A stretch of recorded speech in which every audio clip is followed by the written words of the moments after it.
안녕하십니까. 글을 쓰는 이부입니다. 감사합니다. 저한테 주어진 시간이 이렇게 많지 않기 때문에 다른 얘기는 없이 바로 본론으로 들어가겠습니다.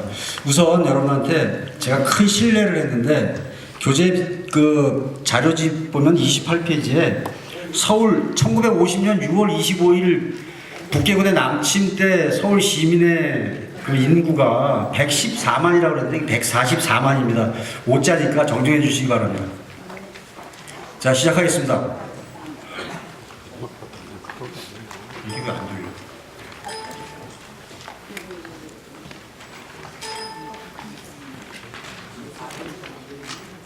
아래.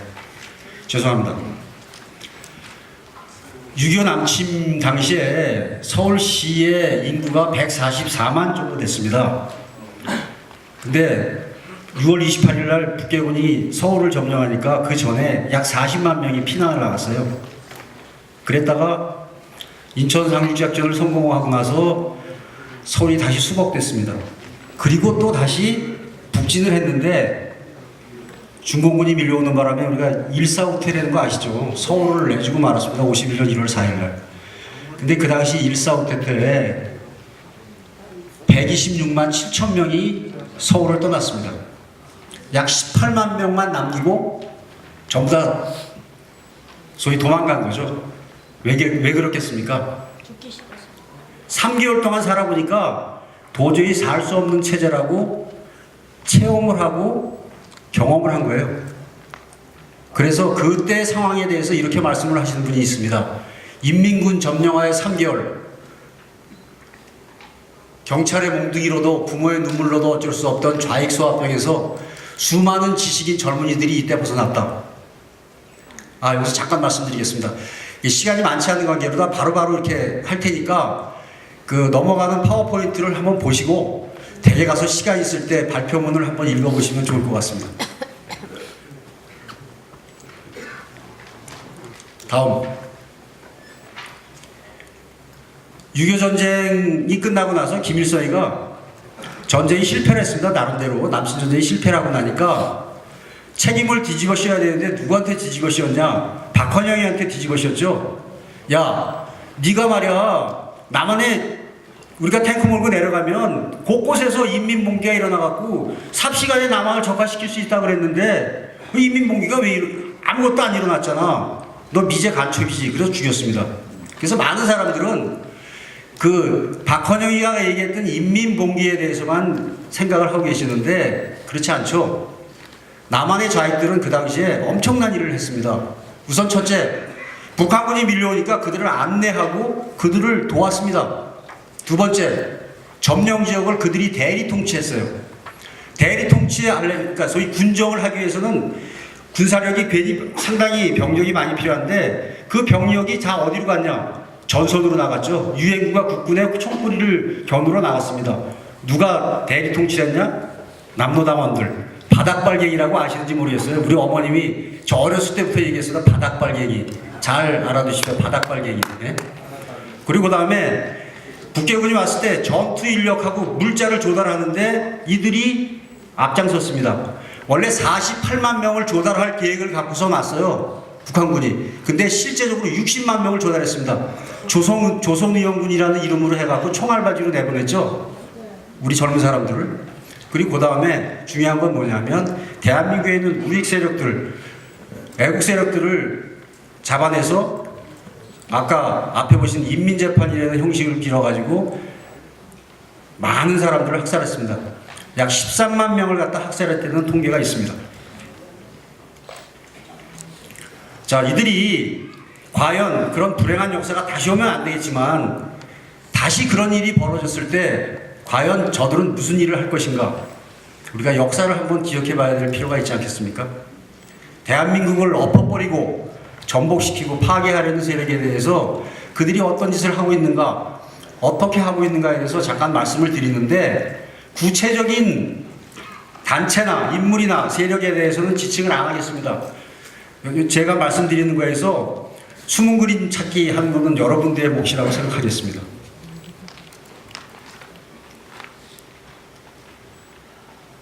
네. 북한이 남한을 적화시키기 위해서 전략과 노선을 갖다 채택하고 있습니다. 공식화된 건 아니고 저들의 문건 또 여러 사람들의 증언 그리고 저들이 나오는 걸 갖다 분석해서 한 겁니다. 첫째, 대남 선군혁명입니다. 원래 선군정치라 그러면 군을 앞세워서 인민들을 통치한다라고 생각하시는데 그게 아니라 선군혁명이라는 것은 군사력을 앞세워가지고 남한을 굴복시키겠다는 겁니다. 그 핵심이 뭐죠? 핵무기입니다. 핵무기. 핵무기를 지렛대로 해서 주한미군을 철수시키고 평화협정을 체결한 다음에 연방제라 통일을 하겠다. 이거죠. 거기에는 뭐가 있습니까? 핵무기로다가 남한을 압박하는 것입니다. 야, 전쟁 나면 너 다 죽는데 전쟁할래? 전쟁하기 싫으면 나한테 꿇어. 그것이 요체입니다. 그 다음에 우리 민족끼리 여러분들 잘 아시죠? 통일전선입니다. 남한에 있는 남쪽에 있는 모든 세력들과 연합을 해서 우리 민족이 합쳐서 외세를 배척하고 우리끼리 해보자 이겁니다. 물론 여기 계신 분들은 그 우리 민족에서 제외되죠. 그런데 문제는 뭐냐? 옛날에는 통일전선이라 하면 남한에 있는 노동자, 농민, 도시빈민, 청년학생 이런 사람들을 모아가지고 남한 정부를 때려 엎자라는 그런 개념이었었는데 이게 바뀝니다. 2000년경부터 바뀌어요. 뭐냐? 대한민국에 있는 상층부들과 연대를 하자. 통일전선을 형성하자. 그것이 2000년 6.15 남북 공동선언이고 그 이후에 나오는 여러 가지 남북 합의라는 것이 전부 다 이런 우리 민족끼리에 입각한 상층부 통일전선입니다. 그 다음에 세 번째가 남한의 민주변혁입니다. 여러분들 뭐 잘 아시는 얘기니까 다른 얘기는 안 하고 민주변혁이 말이 민주변혁이 다른 게 아니죠. 대한민국의 정체성을 허물어버리는 겁니다. 반공 반전체주의 그 다음에 자유민주주의 시장경제 그 다음 한미동맹 이 세 가지가 이루는 대한민국의 정체성을 하나하나 와해시켜버리는 거죠. 요즘 적폐청산 생각하시면 될 것 같습니다. 이 세 가지가 유기적으로 결합되고 있는 것이 지금의 상황입니다. 자, 쟤들 병진노선이라고 얘기하는데 병진노선이라는 건 두 가지를 뭐 함께 하자는 건데 딱 요약해서 말씀드리면 다른 게 아니라 세습 독재 체제를 강화하고 그 다음에 남쪽을 적화시키자. 요 두 가지 노선 합한 것이 병진 노선이고 핵무기를 개발하고 그 핵무기를 이용해서 남한을 적화시킨다. 그리고 그 다음에 경제적인 측면을 갖다가 살짝 허울 좋죠. 이팝의 고깃국, 예? 기와집에 사는 거 이런 저기를 갖다가 이렇게 포장한 것이 병진 노선입니다. 근데 여기서 우리가 좀 중요하게 짚어봐야 될 부분이 뭐가 있냐면 남과 북이 합의를 합니다. 무슨 뭐 선언이다 합의다 이런 걸 했는데 잘 보시면 중요한 점을 발견할 수 있어요. 북한 체제가 위기 상황에 처했을 때마다 나와서 남쪽과 대화를 하고 합의하고 선언을 합니다. 왜? 체제를 강화하고 체제를 보존하기 위해서 그러는 거죠. 여러분 91년 남북 기본합의서부터 지금까지 내려온 여러 가지 합의 선언의 그 당시 시대 상황을 한번 보십시오. 북한 체제가 온전한 상태가 아니었습니다. 곧 무너질 것 같은 상황에서 나와서 우리와 그걸 합니다. 그런 상황에서 어떻게 됐냐? 지들은 그걸 보호막으로 해서 대남혁명, 대남 적화의 역량을 보충하고 체제를 강화하는 데 이용했는데 대한민국은 어떻게 했냐? 그 뒤에서 넉넉히 헐렐레 하고 있었죠. 평화가 왔다. 이런 식으로. 그렇지 않습니까? 자, 근데 아까 연방제 통일을 말씀드렸는데 요즘 와서 쟤들이 연방제 통일 얘기 안 해요. 그렇죠? 잘 못 들어보셨죠? 쟤들이 얘기하는 거. 오히려 우리 우익 논객들이 연방제 통일의 위험성이나 이런 걸 얘기합니다. 근데 왜 그랬을까요? 저는 전술이 바뀌었다고 생각하고 그 다음에 남한의 정세가 바뀌었기 때문에 연방제 통일을 주장하지 않아도 된다. 그러지 않아도 실질적으로다가 적화 통일을 할 수 있다라는 자신감이 있다고 저는 생각합니다. 제가 김정은의 화법으로다 거칠게 써본 것입니다. 한번 읽어보십시오. 현식의 민족해방. 남조선 적화 통일은 결코 휴전선을 트고 난 다음에 조선반도에 내가 내가 황제야, 김정은이가 왕이다 라고 선언하는 게 아니다 이겁니다. 그럴 필요가 없죠. 뭐냐, 남한에 있는 군대를 무력화시키고 외교권, 안보권을 갖다가 쥔 다음에 그 다음에 경제는 빨대를 꽂아서 빨아들이면 되고, 그렇지 않습니까? 근데 생각해 보세요. 아무리 넉나간 남한의 민중이라 할지라도 1948년 8월 15일 건국된 대한민국이 있는데, 야, 대한민국이 없어지고 하루아침에 고려국이 된다. 저기서 촛불 들었던 놈들도 그 중에 절반은 아니다라고 얘기할 겁니다. 그런 어떤 저항을 생각한다면 연방제 통일 얘기할 필요가 없죠. 실제적으로 적합하면 됩니다.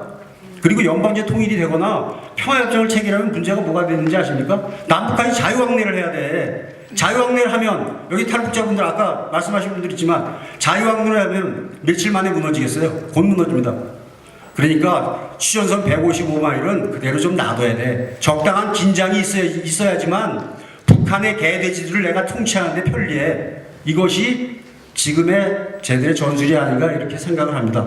그런데 문제는 뭐냐, 이게 자꾸 연방제를 위험하다 하니까 이게 늑대와 소들처럼 되는 겁니다.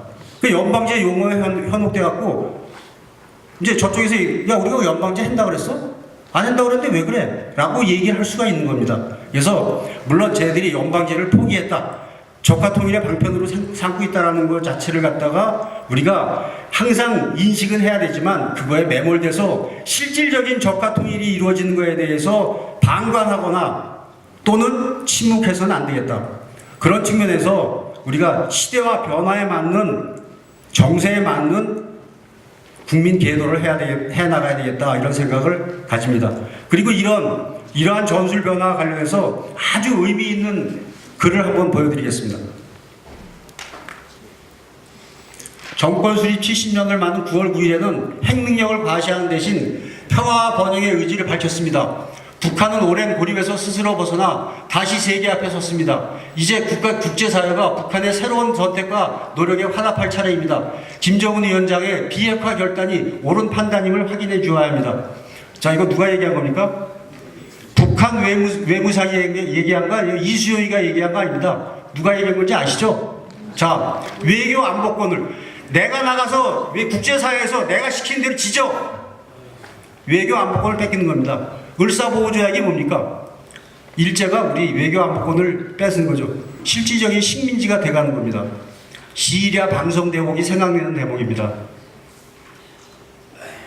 자, 이런 가운데서 우리 대한민국 국민들, 네, 국민들보다 백성들이죠, 백성들 간에 이 환상의 대북관을 갖고 있는 사람들이 많습니다. 아직 시작도 안 했는데 그만하라네요. 그래서 북한을 제대로 봐야 되고 빨리빨리 넘어가겠습니다. 자, 지하당 공작 여러분들 많이 들어보셨을 거예요. 한번 읽어보십시오. 그리고 전방위적인 정치 공작을 해내고 있습니다. 근데 한 가지 중요한 것은 뭐냐, 볼세비키 혁명 이후로다가 사회주의 공산주의 체제가 선 나라에서 좌익들만의 노력으로다가 된 적은 없습니다.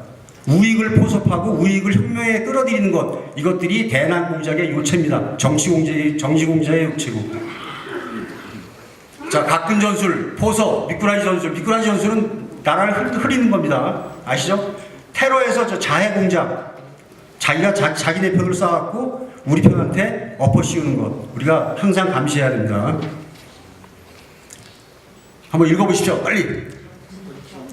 자, 우리가 양보를 합니다. 교류 협력을 하기 위해서 양보를 하는데, 그 양보에 대해서 북한과 이 땅에 있는 추종 세력들은 뭐라 그러냐, 그걸 양보라고 생각하지 않고 한 걸음 한 걸음 항복의 길을 걷는다라고 저희들은 인정을 하고 있습니다. 자, 성안의 적 아시죠? 우리 내부에 있는 반역 세력입니다. 저들한테 포섭되어서 이용당하는 세력들도 있고 그런 개인들도 있습니다. 근데 문제는 그거 말고, 자, 끈이 안 달린 꼭두각시들이 있어요. 끈이 안 달린 꼭두각시가 있습니다. 이 꼭두각시들이 자해적 자유민주주의, 언론 출판, 집회 결사의 자유를 이용해서 자유민주주의가 보장된 권리를 이용해서 자유민주주의를 갖다가 파괴해버리는 작태를